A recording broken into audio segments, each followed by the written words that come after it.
ရှင်းမိုင် top developer ကန်ကနုတ်ကနေတီဆောက်ထားတဲ့209 square meter တောင်ရှိတဲ့ 4 bedroom နှစ်ထပ်တိုက်သစ်ကြီးဈေးနှုန်းအပီးစီ type 5.5 တန်းနဲ့ရောင်းပါမယ်ခင်ဗျာ5.5 တန်းမြန်မာငွေနဲ့ဆိုရင်9300ကျော်ပဲရှိပါမယ်သူ့ရဲ့ location ကလည်းချင်းမိုင်ရဲ့မြို့ပတ်လမ်း ring 3အပေါ်တဲ့ရမှာတည်ရှိပြီးတော့နာမည်ကျော် city park နဲ့လည်းအိမ်နီးချင်းတွေဟိုဘက်ဝင်းဒီဘက်ဝင်းဖြစ်ပါတယ်နော်သူ့ရဲ့အားသာချက်ကတော့အိမ် size က209 square meter ဆိုတာ project အိမ်တွေထဲမှာတော်တော် size ကိုအများကြီးထည့်ပေးပြီးတော့တိဆောက်ပေးထားတဲ့အိမ်ဖြစ်ပါတယ်နော်ဒီအိမ်ကမှန်တကယ်ဝယ်ယူရရှိမဲ့အိမ်လည်းဖြစ်ပါတယ်အိမ်နံပါတ်11622အရှိလှအိမ်လေးဖြစ်ပါတယ်နော်ဒါသူ့ရဲ့နီးတစ်ဝိုက်ကသူ့အိမ်ရှိရဲ့လမ်းလေးခြေနေဖြစ်ပါတယ်နော် Okay ချမ်းတော့ 51.9 square ပါဖြစ်မှာနော်ဟုတ်ပြီကားနှစ်စင်းလွတ်လွတ်လပ်လပ်အကျယ်ကြီးရက်လို့ရတဲ့ကိုတော်ပါမယ်ရေးကြည့်ရကားယုံလေးကနေပြီးတော့မီးဖိုချောင်လေးကိုဝင်တဲ့ဝင်ပေါက်ပါမယ်အိမ်ရဲ့ living room ကနေဝင်တဲ့ main ဝင်ပေါက်ပါမယ်ရှေ့မှာခြံလေးနဲ့လည်းရှိမယ်ဘေးမှာ outdoor kitchen တွေခြံလေးရှိမယ်အပေါ်ထပ်မှာ master bedroom 3 ခန်းနဲ့ family room လည်းပါမယ်အောက်ထပ်မှာတစ်ခန်းပါမယ်အားလုံးပေါင်း4 ခန်းဝယ်ယူရရှိပြီးတော့ customer လက်ထက်ကိုအခန့်နေကြလို့ရှိရင်ဒါမျိုးမြက်ခင်း gardening တွေပါပါတယ်နော် okay ချက်ကြည့်အောင်မြက်ခင်း gardening အပြင်ကိုဒီမှာဂေတကားမော်တာလည်းပါပါမယ်အခုဒါကတော့ဒီ type ကတော့အမှန်တကယ်လက်ခံရရှိမဲ့အချောတဲ့ type ပေါ့နော် extra unit ဖြစ်ပါတယ်ကြည့်မယ်နော် living room ကနေဝင်လိုက်ပြီဆိုရင်တော့ living room dining hall တစ်ဆက်တည်းအကျယ်ကြီးကိုတွေ့ရမှာဖြစ်ပါတယ်တာမန် project အိမ်တွေမှာဒီ size တွေကတော်တော်ရှားပါတယ်209 square meter ကို6တန်းအောင်လည်းရမှာပါ5.59အပီးစီးပါခင်ဗျပရင်းပေါက်တစ်ပေါက်ဘေးထွက်တဲ့တကားပေါက်ကြီးတစ်ပေါက်နောက်မှာတစ်ပေါက်နော် okay ဒီမှာ dining living အလယ်မှာ hallway circulation area အကျယ်ကြီးပါကြိုက်သလိုသုံးလို့ရတယ် divider တော့ထားခြင်းလည်းရတယ်ဒါကတော့ခုနကကားယုံတကားကနေပြီးတော့ဈေးသွားပြီးတော့ပြန်လာရင်ဝင်ရမယ်ဝင်ပေါက်ဖြစ်တယ်နော်ဒီနေရာလေးမှာနောက်ထဲကိုရှောင်းလန်းလေးနဲ့ဝင်သွားပြီးတော့ဒီမှာအောက်ထပ်ရဲ့အိမ်ခန်းဖြစ်ပါတယ်နော် senior bedroom ဖိုးဖွားအဖေမေထားလို့ရတယ်ဒီဘက်မှာကတော့ kitchen အကျယ်ကြီးဖြစ်ပါတယ် kitchen counter နော်ယူထားတာ L ထားတာ counter တွေနော်ရေလိုင်းတွေတက်ထားပြီးသားဖြစ်တယ်နောက်ထပ်မှာပတင်းပေါက်တစ်ပေါက်ရတယ်ဒါမှအားမရသေးလို့အပြင်ကို wet kitchen ထုတ်ချင်လည်းရသေးရနော်ဒီမှာ wash area washing machine ထားဖို့နေရဒီလိုရှိပါတယ်ဒါအမှန်တကယ်ဝယ်ယူရရှိမဲ့အိမ်အလုံးနဲ့အိမ် size ဖြစ်ပါတယ်နော်ဒီအောက်မှာ storage လေးရှိမယ်အောက်ထပ်ရဲ့ bathroom shower ပါပါတယ်အောက်ထပ်မှာအိမ်ခန်းတစ်ခန်းပါတာဖြစ်တဲ့အတွက်ကြောင့် bathroom မှာ shower ပါပါတယ်နော်ပေါ်တက်မတက်ခင်ဒီ hall လေးကိုပြန်ကြည့်လိုက်ပါဦး hall ကြီးပါ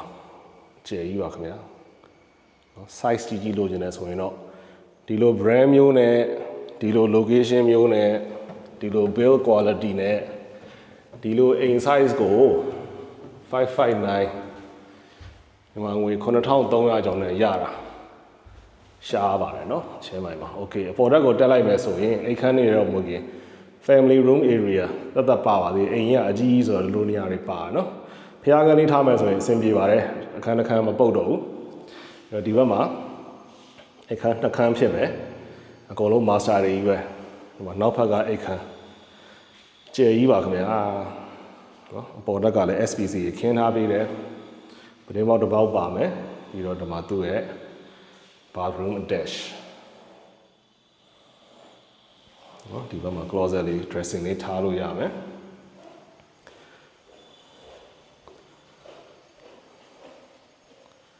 ဒီမှာနောက်ထပ်အရှေ့ဘက်က bedroom 2 ဒီမှာနှစ်ပေါက်ပါမယ်ဘာရုံ dash ပါမယ် closet dressing area လေးပါမယ်ဒီဘက်မှာတော့ master bedroom ကျယ်ကြီးဖြစ်ပါတယ်ဒီအိမ်ရှိမျက်နှာစာတစ်ခုလုံးကြီးက master bedroom ကြီးပါနော်ကြည့်ပါဟိုမှာ YouTube ကအိမ်သာကဲကြည့်အောင်ဒီဘက်ကနေစပြီးတော့ဂရင်ကောင်းရင်းထားဖို့နော်ဂရင်ကောင်းရင်းနောက်မှာဂရင်ပေါက်တစ်ပေါက်စီအလဲမှာဂရင်ပလက်ပေါက်လေးအကုန်ချထားပေးပြီးသားဘေးမှာ balcony ပါ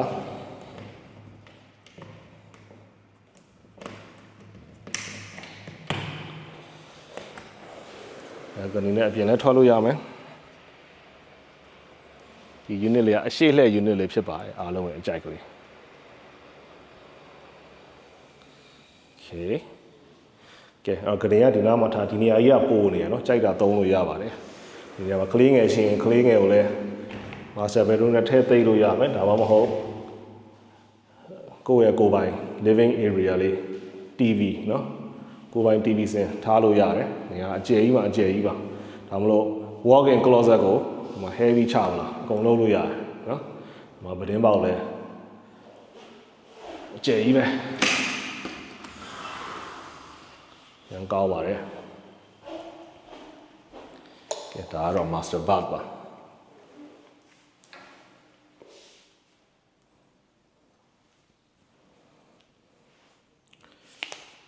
ဟုတ်ကဲ့ပါဒါလေးကတော့ barn Kankanot 2 phase 4 phase 4ဆိုတာကသူ့ရဲ့နေရာက outer ring ပေါ် city park ရဲ့မရောက်ခင်တပေါက်နော်ဒီနားအနီးတစ်ဝိုက်ဆိုလို့ရှိရင် Taurua ဈေးနဲ့ရန်နီးတယ် Taurua ဈေးမှာဈေးသွားဝယ်လို့ရတယ်ကျောင်းတွေဆိုရင် city park ထဲမှာ Mill Hill ရှိတယ်ဒါမှမဟုတ်အောက်တွေဆင်းလိုက်လို့ရှိရင် Vari တို့ ABS တို့ကိုလည်းဒီနေရာကနေသွားလို့ရတယ်လမ်းသင့်တယ်209 square meter 4 bedroom 4 bathroom living room မှာအောက်မှာတစ်ခန်းအပေါ်မှာတစ်ခန်း kitchen တက်ပါတယ် wet kitchen ထုတ်ဖို့နေရာလည်းပါတယ်အရှိစူးစူးလှက်အိမ်လေးဖြစ်ပါတယ်ခြံ area 51.9 square ဝါဒီရှေ့မှာခြံပါမယ်ဒီဘက်ဘေးလေးမှာနည်းနည်းပါမယ်အခုမြင်ရတဲ့အတိုင်းအချောတယ်အကုန်ရမယ်အဲ့ဒါအပြင် gardening ရယ်ဒါမျိုး gardening လေးရမယ်ဂိတ်တကားမော်တာပါမယ်နော် okay အိမ်နံပါတ်လေးက116 22ဖြစ်တယ်ဈေးနှုန်းအပီးစီကို 5.59 တန်ပဲကြာပါမယ်5.59မြန်မာငွေနဲ့ဆိုရင်$9,300 ကျော်ဒီအလုံးအတိုင်းကိုဝယ်ယူရရှိမှာဖြစ်ပါတယ်လုံးနေရကျွန်တော်တို့ကတခါတည်းကောင်းတာလေးတွေပဲရွေးပြီးတော့ပြပေးတာဖြစ်ပါတယ်တချို့နောက်အရန်ကြောင်ကြတဲ့လုံးတွေနော်အလှည့်မမှန်တဲ့လုံးတွေဆိုရင်ရောင်းရတာအဆင်မပြေဘူးတိတ်တယ်မကြိုက်ကြဘူးเนาะဒါမျိုးလေးတွေကလုံးတွေအများကြီးမရှိပါဘူးပြီးတော့ဒါကျွန်တော်တို့က Chinese market နဲ့ရှင်ပြီးဝယ်ရတာပါ Chinese တွေအိမ်တွေဝယ်တာရောင်းတာအများမြန်ပါတယ်เนาะဒါလေးတွေလိုချင်လက်မနှေးဖို့လိုပါတယ်ဟုတ်ကဲ့ကျွန်တော်က property ရဲ့မြေရောမိုးစီဖြစ်ပါတယ်ဒါကတော့ Kankanot ရဲ့209 square meter အိမ်အကြီးနှစ်ထပ်တိုက်ဖြစ်ပါတယ်เนาะစိတ်ဝင်စားရင်ဆက်သွယ်ပေးပါကျေးဇူးတင်ပါတယ်ဗျ